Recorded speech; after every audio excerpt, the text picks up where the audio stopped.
Greetings, ladies and gentlemen. Today is July 19th. The All-Star break has come and gone, and that means it's time to look ahead to the trade deadline. Let's do it.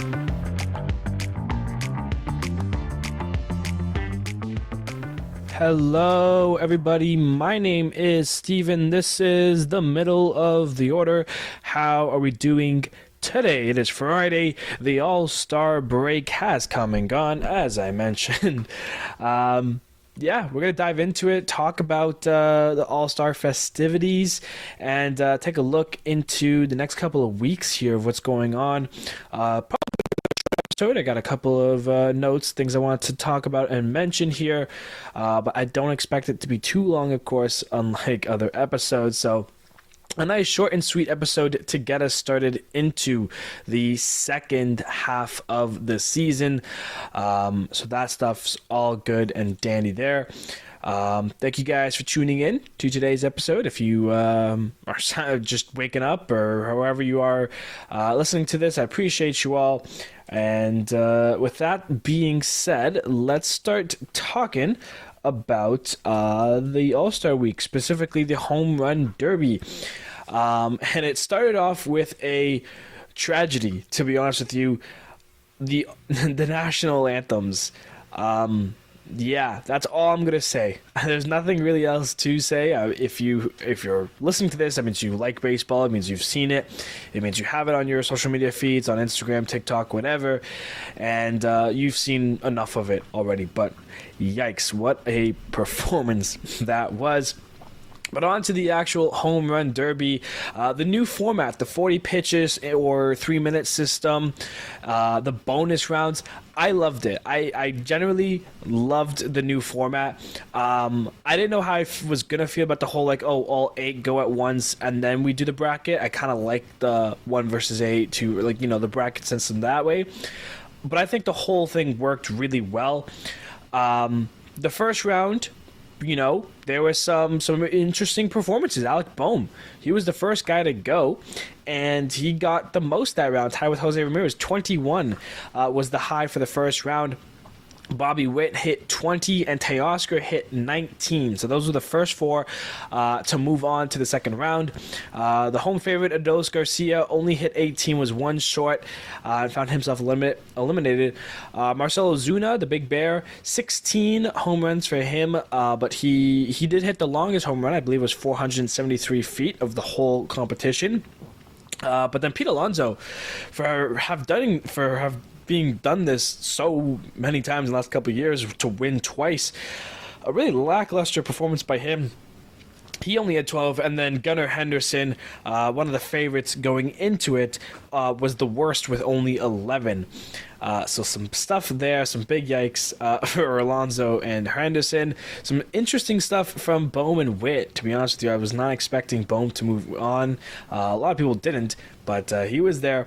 And there was some good stuff going on in the second round. The 3-seeded Bobby Witt with 20 was taking on the 2-seeded Ramirez with 21, in which Bobby Witt won that one 17-12. He put up a nice showing in the round 2.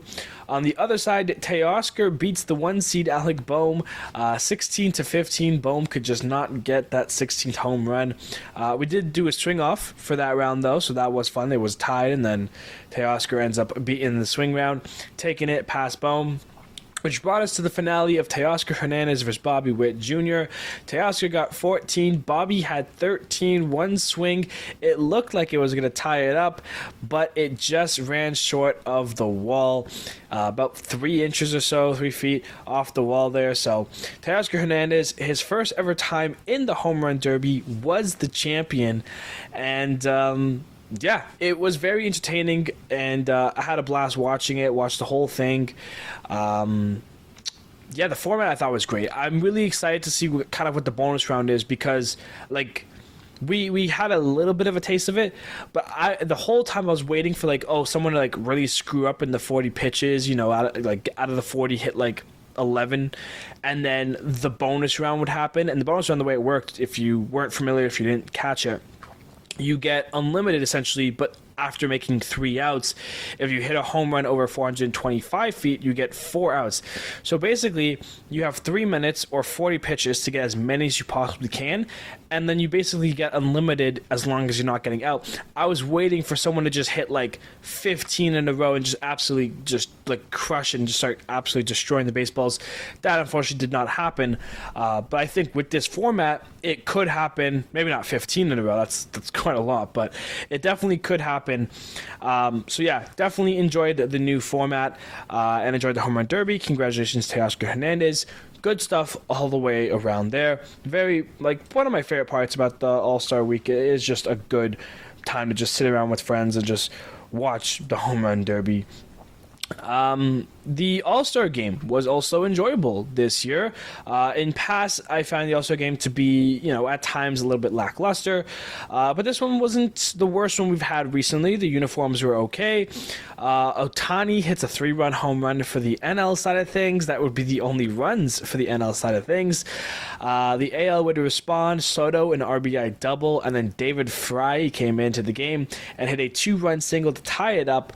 And then later on, Jarren Duran from your Boston Red Sox, a 2-run home run gave the AL the lead. They would hold on to it, beat the NL, score 5-3, and of course Jarren Duran, the guy who hit the go-ahead 2-run home run, was named the MVP of the game. So a couple of home runs, a little bit of a high-scoring one compared to previous seasons. The AL, Mason Miller, Kirby Yates, Emmanuel Clase, 3 guys who pitched an inning each, struck out 2 batters each. Very impressive there. And then Robert Suarez from your NL, he also had 2 strikeouts there. Other pitching performances are great. Paul Skeens versus Corbin Burns was a fun way to start the game, and it was definitely a good game to watch. The interviews are great. No complaints with the All-Star Game, and overall the All-Star Week, another pretty decent success. I find that baseball has one of the more entertainable All-Star weeks. All-Star Game, maybe not so much, but it is fun to still see the pitchers at their best and the hitters doing what they can, and a couple of nice plays out there as well. So the game was good. Home run derby obviously still takes the cake for me, but overall, good All-Star break, and I'm excited for the second half of the season. So with that being said, let's take a look at I wanted to do my mid-season check. So at the beginning of the season, I had a bunch of over and unders. I had a bunch of, I think this team's coming in this place.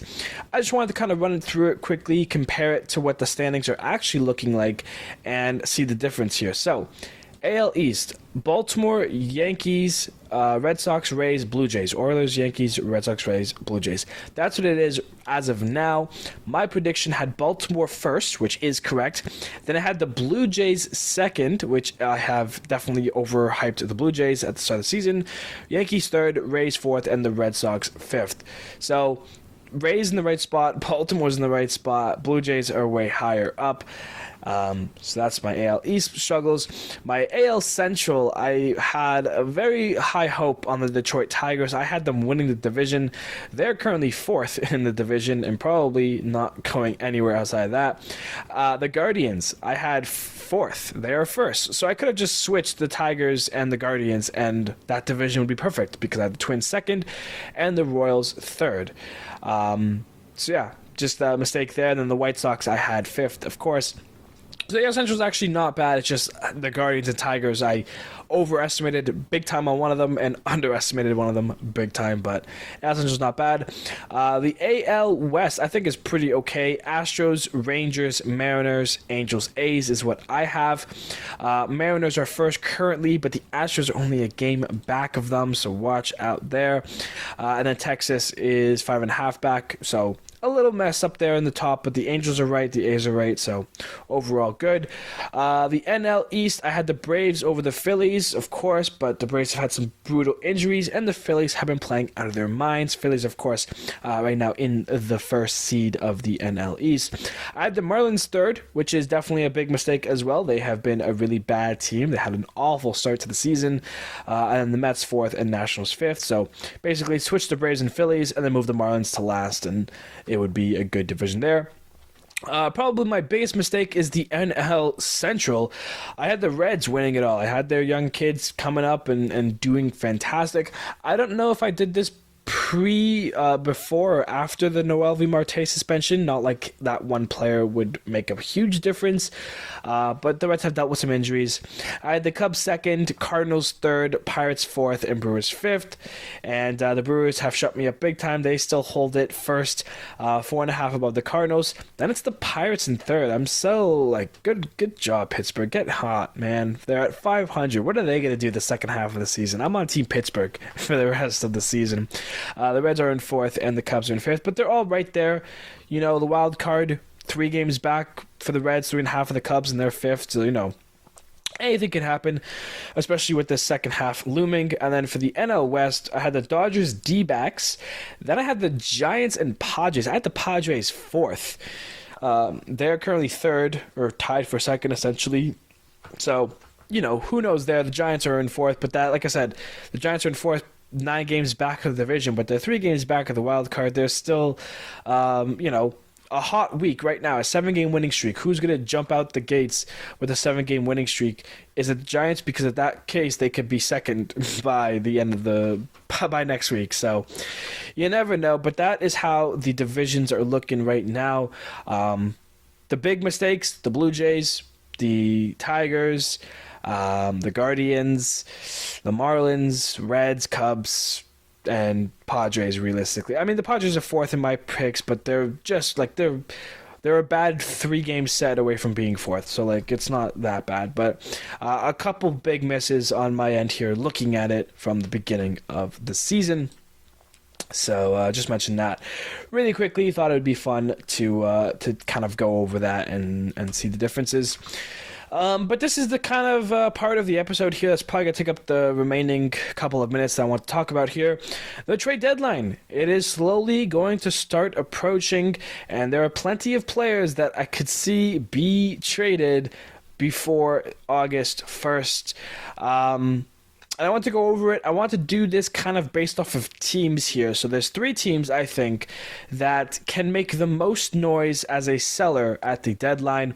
The first and most obvious is the Chicago White Sox. Now, they have a very bad team overall. They're the worst team in baseball this season, and I don't think that's going to change in the second half of the season. They're 27-71. The only team that doesn't even have 30 wins. The only team that has over 70 losses, and it's not close. The next team in the loss category, the Marlins and the Rockies have 63 losses, so 8 losses less than the White Sox, and it's not even close. So the White Sox do have some good players, though. Garrett Crochet, starting pitcher, he's gonna go probably. Luis Robert Jr. could find a home. Michael Kopech, closing pitcher, could go. Eric Fetty, they signed him to a 2-year deal. I could see, hey, you know, he's been having a great season so far, considering the White Sox season, so he could definitely get you a nice prospect package. And I think Tommy Pham as well. I think he's too good of a player, kind of that veteran voice. He helped the D-backs get to the World Series last year. I think he could be a guy who could definitely get moved as well. So those are the 5 guys that I think from the White Sox that they have that could definitely go. Moving on, the Los Angeles Angels, they aren't going anywhere, and they have some pretty powerful names in their roster as well.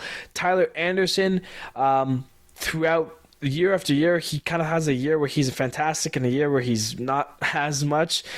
This year, he's been very good for the Angels. A starting pitcher, you could always use more. The Dodgers need to know about that. Maybe he goes from LA to LA and gets straight to the Dodgers again. Who knows? But he's probably going to go. Luis Rengifo could go, second baseman. And then some interesting guys here. Kevin Pillar, ever since kind of getting the day-to-day nods out there in center when Mike Trout got hurt, he's been doing really well, especially offensively. So a team could use that. Some outfielder depth there for sure. Taylor Ward, another guy who has outfielder depth and potential there for any other team. Brandon Drury and Carlos Estevez, their relief pitcher as well. Pitchers are going to go. It's always a high market commodity at the deadline. I think if you're the Angels, it's smart to sell off some of these players and try to start rebuilding a prospect farm and potentially get one more run with Mike Trout in a, postseason era 3-4 years down the line right now, because the Astros are slowly starting to simmer. Texas had a kind of a tough year. Mariners didn't bounce off like we thought they would. Of course, they had some injuries as well. But I still think the Angels are a couple of years removed. But trading off these players now and getting good prospects might help them out sooner than later. And then the last team, I think, out of the three, out of all the teams here, the one with the most potential to be traded, the Toronto Blue Jays, as mentioned in the divisions, I had them second. They're fifth. Things have gone completely awry for them this season. And they're a very interesting team, though, because they have, even with the team that they have now, it's still a good team. They just haven't been able to put it on paper or put the paper onto the field this season. Next season, they're still talking about trying to compete and be ready to go, which means the guys like Vlad, Bo Bichette, Chris Bassett, who are on 2-year deals, who have 2 more years of control, unless it's some crazy prospect package, I don't see any of those three going from Toronto, but they do have a lot of 1-year guys that really could go. Danny Jansen being a big one. Danny Jansen's going to be the best catcher on the free agent market in this season, and he is a great catcher. He's got plenty of pop, and he works with the pitchers really well there in Toronto. He's probably going to find himself a new home. Yusei Kikuchi, starting pitcher, will probably go. Justin Turner's had a pretty awful year offensively, but maybe it's just the scenery in north of the border. And then Jimmy Garcia, of course, he was one of the top relief pitchers this season.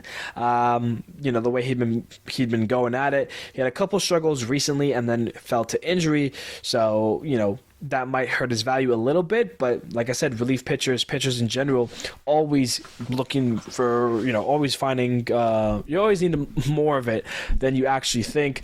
Yeah, so Phillies, Braves, Dodgers, Astros, Baltimore, all those guys could be looking to add some pitching, because you never know.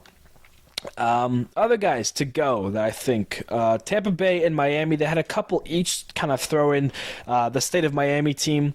The Rays are looking to shop Isaac Paredes, Randy Arozarena, and Yandy Diaz. I think this makes sense from Tampa based off of their history. Randy Arozarena, as much as he is the face of the franchise, he's had a really awful year.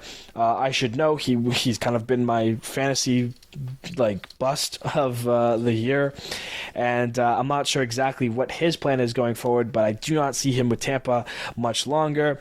The Marlins, of course, they had an awful start and they haven't been able to pick it up. They have some pieces there, but the two most notable that I think could be moved: Jazz Chisholm, the face of the franchise realistically, as well as Tanner Scott, relief pitcher, hard-throwing lefty. So both those guys could be out of Miami as soon as the year's done. Of course, Miami with Sandy Alcantara coming back next year eventually, how far is their window out? Well, we'll have to see what kind of prospects they get. They definitely need hitters. Pitching has never been the problem with Miami. It's always been, could they get the right hitters?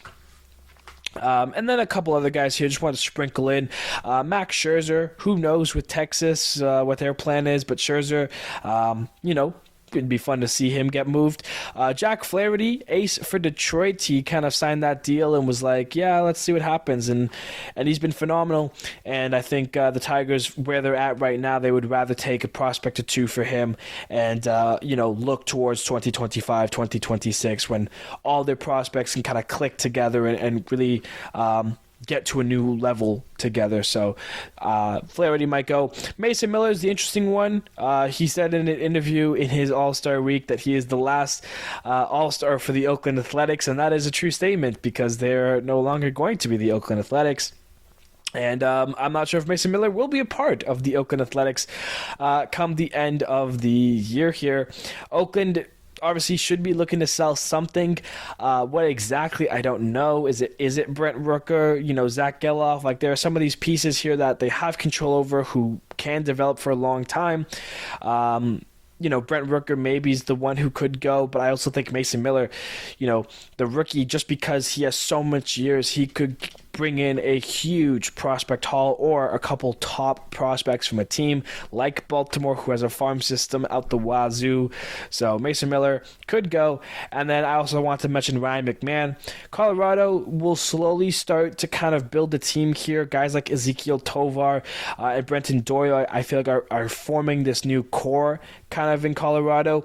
And Ryan McMahon, though, is one of those guys he's been around for a couple of years. I'm not sure if he's a free agent this year or next year, but he's been around for a little bit. And the core that Colorado, I feel like, is trying to form doesn't really have him in it. I think they would rather trade him off somewhere, lefty infielder with some pop, and find a home for him. So I think those are some guys who could potentially get traded. Obviously, there's a lot more, but we did about 20 guys or so. The trade deadline is going to be crazy, and I'm excited for the next 2 weeks here to kind of get going into the season and see kind of, which teams are going to be start selling, which teams are going to start buying. It's going to be a fun time for sure. We already had a little bit of it before the All-Star break. There's something that happened last week. I should have mentioned it in Monday's episode, but it completely slipped my mind. Hunter Harvey was traded from the Washington Nationals to the Kansas City Royals for a prospect, Caden Wallace, and a pick in this year's draft, the competitive balance pick. That they used already. I didn't go looking for that, but I did find the prospect that the Nationals got, Caden Wallace. But more importantly, Kansas City already adding to the bullpen before the All-Star break. I think this is important for Kansas City. I like the Royals. I want to see them in the postseason. But I think that right now, out of the teams that are currently holding spots, like the Twins, like the Red Sox, the Royals are still a smidge out of that. They need to add a couple bats and maybe another arm or two. Getting Hunter Harvey ready for that bullpen is definitely in the right direction, though. We've seen Hunter Harvey in the past with Washington be a star. 2022, he had a 2.52 ERA. 2023, a 2.82 ERA. He was really good for them last year. This year, not as much. In 43 games, he has a 4.2 ERA, a 2-4 record. He's given up only 4 home runs, but 21 earned runs, 50 strikeouts. So his stuff is still there. He's still going to get guys out. He just has been giving up a lot more contact as of late. I think Kansas City having him there, to kind of be the setup guy, maybe the 7th inning kind of guy. I think he's going to have a really strong second half here with the Royals and hopefully help them kind of guide their way into a postseason spot by the end of the year. But I think it's just great for Kansas City to be the first team kind of being like, hey, we want this, we're going to go for it. And, while players are available, where are we going to get the most bang for our buck? And I think Hunter Harvey is a great choice to get. Obviously, Washington's not doing anything with him there. Kyle Finnegan's another guy who could have also maybe go at the deadline from Washington, but we'll have to see there. But yeah, good for the Royals to be buying and to try to make their team better here in the last 2 weeks before August. And I think they're only getting started. I don't think this is the only move that they're going to make before the deadline. So very good stuff to see there. Other news here for baseball news, I guess, because this is kind of a segment now. The schedules, the 2025 schedules have been released and announced. One thing that I saw that was really cool, the Dodgers and the Cubs are going to be playing I believe it was Tokyo. I don't quote me on that for sure, but that's really cool because obviously the Dodgers have Shohei Ohtani, the Cubs have Shota Imanaga, so that stuff very exciting for, very cool there. And then I think that's the big thing with the schedule, actually, now that I'm thinking about it, Oakland is no longer Oakland. Of course, this is the last season that they'll be the Oakland Athletics. And instead of it being OAK on the schedules, it is now ATH, which has thrown a lot of people for kind of a curveball and a loop. I think it's pretty funny and also sad, to be honest with you. Oakland is definitely going to be missed in my mind, and I'm sure the mind of many other baseball fans, of course, those especially in the area. But the ATH just doesn't look right, and I'm guaranteeing you that when you see it on the TV, on the broadcast for the first time, it will look even worse. ATH does not boast a baseball team, but they are doing something to start the second season off hot and heavy. They're calling up their number one prospect, Jacob Wilson. So that is extremely fun news there. The young kid, the number one prospect in their system, will get his debut, I believe, today, potentially tomorrow. Don't know what Oakland's lineups are going to be looking like, but it is fun to bring up a top prospect, especially a number one prospect. Obviously, there's some bittersweet because Oakland obviously won't be Oakland forever at this point. But yeah, something to note there. Some fun stuff there going on in Oakland for sure. And that's pretty much all I have for us today's episode. Obviously, I could do a stat leaderboard for the 3 days on the weekend. I could do a playoff predictor. I'm just really, let's just get through this. We'll take a look at the upcoming series. That's something that we do have to do and talk about the big games of the weekend here to start off the second half of the season. Rays and Yankees get started. Tigers and Blue Jays. White Sox and Royals. Brewers and Twins. That's a fun one. Padres and Guardians, that is a fun one. Padres need to get going here. The Oilers and the Rangers, Angels and A's, the big series of the week, the Astros and the Mariners. If you just like competitive baseball, tune in to one or two of these games. These are going to be amazing games to watch. Astros and Mariners, very fun. One game separated for the division right now. Mets and Marlins, Reds and Nationals, Cardinals at Braves, Phillies at Pirates, D-backs at Cubs, Giants at Rockies, and the Red Sox at the Dodgers. So some fun stuff there. Some fun series to get us started into the second half of the season. And, of course, Astros and Mariners, that's the big one. Ladies and gentlemen, thank you, everybody, so much for listening to today's episode. A bit of a shorter one, but it did kind of drag on a little bit. I appreciate you all. I hope you guys have a wonderful weekend. And I'm excited to get back to the normal episodes come Monday. So thank you very much. And I will see you guys on Monday.